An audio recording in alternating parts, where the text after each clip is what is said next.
मल्हार आश्रम में CM rise school और स्पोर्ट्स कॉम्प्लेक्स के लिए काट दिए हरे भरे पेड़ पौधे।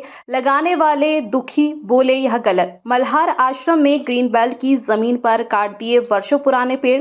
अनुमति ली कम पेड़ों की और उससे कहीं अधिक पर चला दी कुल्हाड़ी। मल्हार आश्रम में कई संस्थाओं के जरिए हजारों पेड़ लगवाने वाले भाजपा नेता कमलेश नाचन दुखी है। नाचन ने बताया, हमने हजारों पेड़ लगाए और इस तरह यदि पेड़ों को काटा जाएगा तो यह अच्छा नहीं है।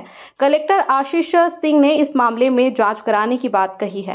देखिए, इसमें पार्षद कार्यकाल के और उसके पूर्व में भी हमने यहाँ पर विभिन्न संस्थाओं के माध्यम से करीबन 25,000 के समथिंग पेड़ यहाँ पर लगाए गए थे।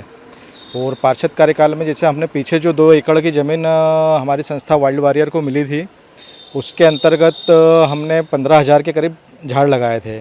उसके पूर्व में हमने यहाँ पर जो स्थानीय हमारी संस्था है महाराष्ट्र मंडल रामबाग, उसके माध्यम से भी हमने यहाँ पर सतत हर साल वृक्षारोपण करा था, जो हमारा जो ट्रैक है उसके आसपास। तो और यहाँ पर टोटल जो हमने 25,000 के आसपास जो पेड़ पौधे लगाए थे और जो पुराने भी वृक्ष थे उनकी देखरेख करी और ये सब करा, उनको सजोया, ये करा यहाँ के पर्यावरण प्रेमियों द्वारा मिलके। फिर उसके साथ में जब वाइल्ड वॉरियर संस्था से हम जुड़े थे तो उसमें यूथ हॉस्टल, ग्राहक पंचायत और स्काउट, वैसी विभिन्न संस्थाओं के माध्यम से हमने जो 15,000 पीछे 2 एकड़ में वृक्षारोपण किया था, उसको 3 साल तक बिल्कुल बच्चों की तरह संभाल के, सींच के पूरा बड़ा करा।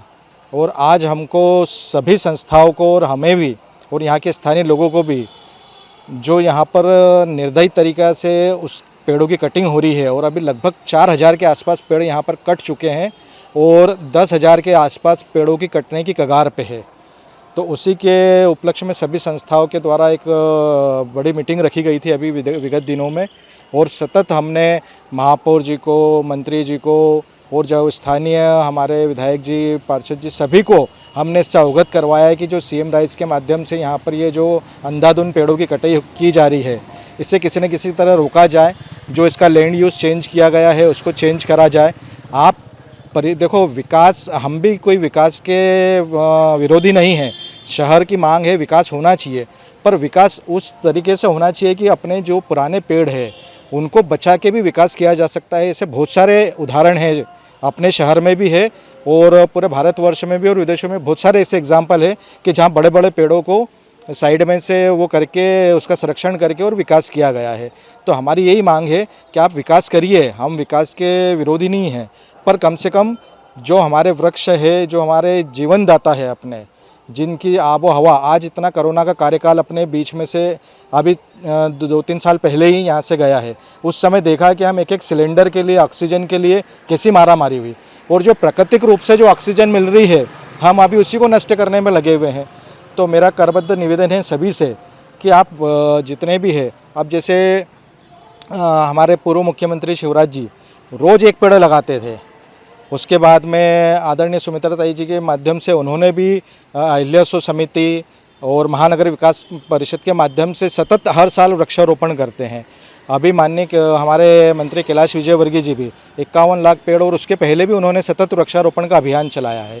तो जनप्रतिनिधि तो इस ओर आकर्षित है।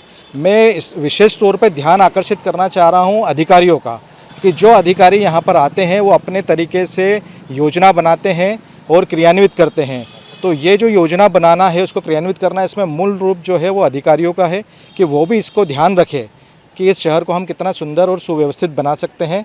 और सभी मेरे इंदौर के माँ अहिल्या नगरी के निवासियों से आग्रह है कि जहाँ भी इस तरीके की पेड़ों की कटिंग हो रही है और जिनको काटा जा रहा है, उसके प्रति आप जागरूक होए और पेड़ बचाए, जीवन बचाए।